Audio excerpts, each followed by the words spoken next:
Well, I think it's not a proven loser with his base.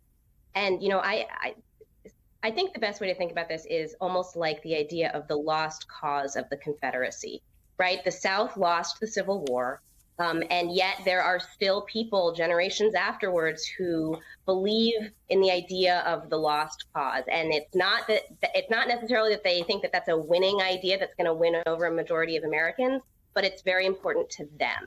And I think that's what's happening with the Trump base right now, is that this anti-democratic idea has taken hold that isn't really about winning over the majority of voters. It's about consolidating an identity within this base.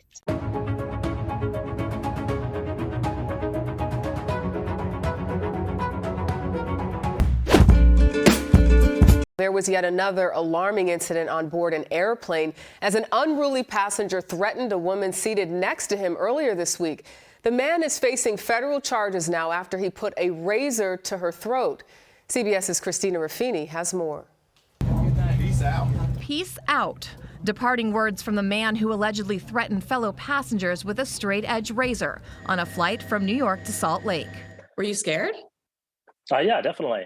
Abe Niederhauser was returning from several months in Europe when he says he saw a commotion 2 rows up. I've never seen a woman dart away so fast. She bolted to the front of the plane. Everyone was just like running to the front and the back of the plane. According to the complaint, the man, Merrill Darrell Thackrell, seated at the window, had several alcoholic beverages when he grabbed the woman in the middle and threatened her with a knife-like object. The woman's husband on the aisle ran for help. She was able to break away, leaving Thackrell standing in the aisle with the weapon, according to witnesses. He immediately is like yelling. He's like, this ain't no 9/11. Just land the plane and everything will be fine. A passenger talked him down, disarmed him, and sat next to him for the duration of the flight, according to police. But the incident comes just days after a passenger wielding a box cutter forced an emergency landing on a Frontier flight from Cincinnati. Should the traveling public be worried? Absolutely not. Metal objects are certainly a concern. However, explosives remain the #1 concern.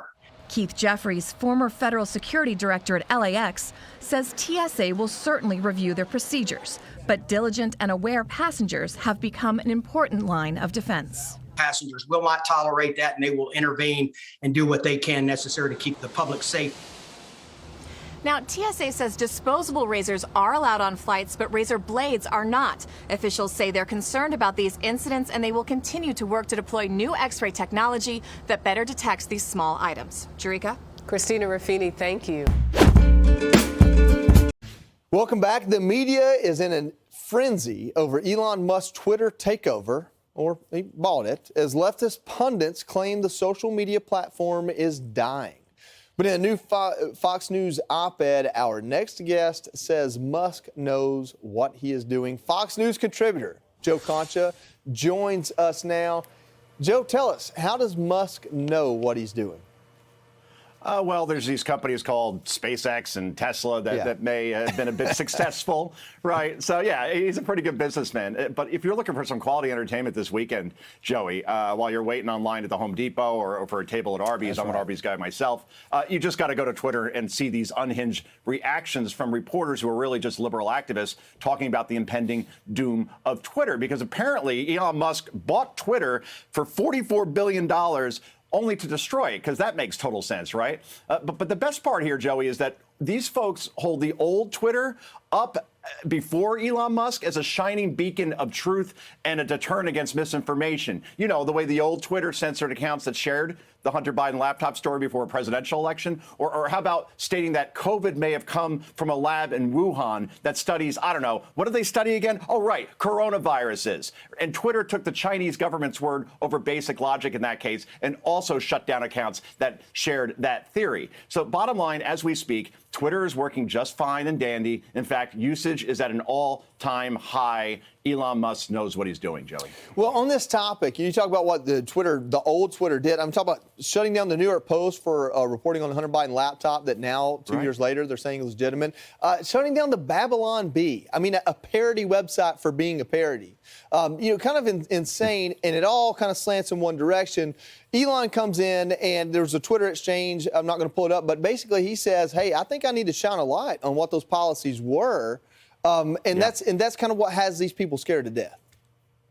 Precisely, because now many of these activists that work in media or obviously in government, they lost their biggest super PAC in what Twitter was as far as being promotional for their particular brand and not so much for the other side. But you're right. And look, here's the bottom line. I'll leave it here. I know we're about out of time. Musk is just, all he's doing is finding out who the 10% of the workforce is that's doing 90% of the work and then building around them. Amazon, 10,000 layoffs. Facebook, Meta, 11,000 layoffs. Yeah. This is what's happening in tech, and this is what needs to be done to improve Twitter, which has underperformed completely as a stock to this point, Joey. I know you got to go, so thanks for having me, man. I appreciate it. Hey, listen, it's such a great point. Real quick, though, it's such a great point. Facebook, Amazon doing the same thing. Nobody's up in arms about that. I appreciate you bringing that up. I have not thought about that, but I'm not Joe Concha.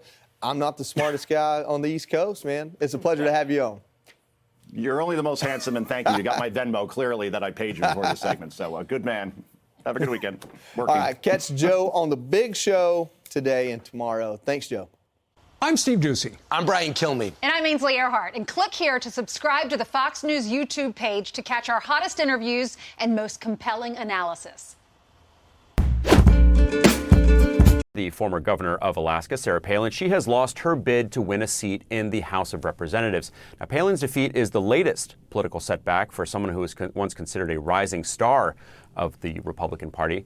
Joining us to discuss this is Julian Zelizer. He is a CNN political analyst and historian, as well as professor at Princeton University. Julian, thanks so much for joining us. You just wrote a very interesting opinion piece on CNN.com, and you make the case that Sarah Palin has lost the battle but won the war. You say, quote, Palin's political legacy will endure. The former Alaska governor was a pivotal figure in mainstreaming a new style of Republican politics that ignored traditional guardrails. Her brand of conservative populism weaponized social and cultural outrage and mobilized working-class Americans. Palin, in short, mastered Trumpism long before Donald Trump ever set foot in the White House. So, Julian, how is it that the person who arguably unleashed this phenomenon may now be out of politics?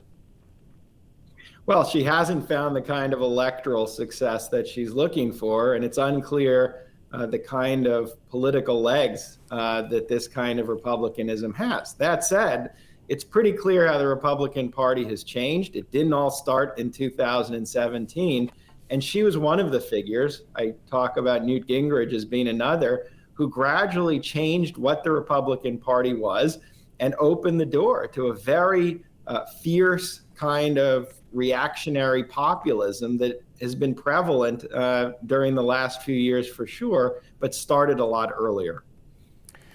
Do you think this rejection of Palin by Alaska voters should serve as a warning sign to other Republicans in the same vein, like the former president who's just launched he's just announced that he's running for president in 2024? It might, but I think that would underestimate how deep this kind of politics is in terms of how rooted it is in the Republican Party. Parties don't change overnight. Parties won't change because of one midterm election. My guess is the fact they control the House will give them some sustenance. And I think it's going to take a series of election losses, meaning many years of losing, not just in one seat, but for Republicans to start to believe that they have to change their ways. I don't think the party is feeling that way right now. So the brand that Gingrich, Palin, Trump all embody, I think, is still alive and well in the party. So even after this blow to Republicans in the midterms, you don't think that they're going to change? You don't think that they're going to be able to cast Trump aside? No, I think they might offer a different version of what we call Trumpism, and maybe that's a Governor DeSantis, or maybe that's the former president trying to position himself in a different way. But as the story you started with suggests, that's going to be very hard. But I don't think the party is going to change as quickly as some observers believe. All right, Julian Zelizer, it will be very interesting to see what happens both to the party and to Sarah Palin herself. Julian Zelizer, thank you so much for your time.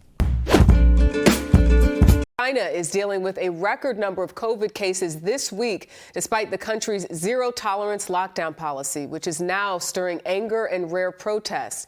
CBS's Elizabeth Palmer has that story tonight. Furious citizens hurl barricades and abuse at the police in the port city of Guangzhou, where some areas have been locked down for weeks. These restrictions have been disastrous for the economy, and people have simply had enough. There's even been serious unrest at Foxconn, which assembles half the world's iPhones.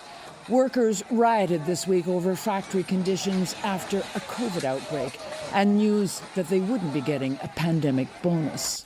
There's a joke on social media that while President Xi Jinping was away meeting world leaders at the G20, local Chinese officials in charge of COVID measures like mass testing quietly eased some of the rules.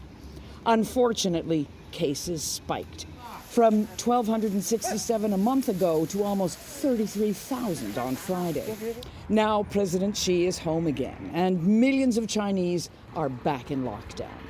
Gigantic isolation centers are going up to warehouse contacts of COVID cases.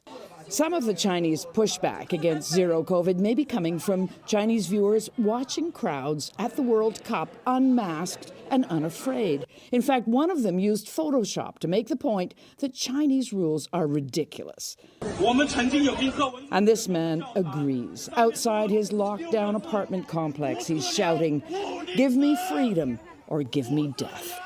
Elizabeth Palmer, CBS News, Tokyo.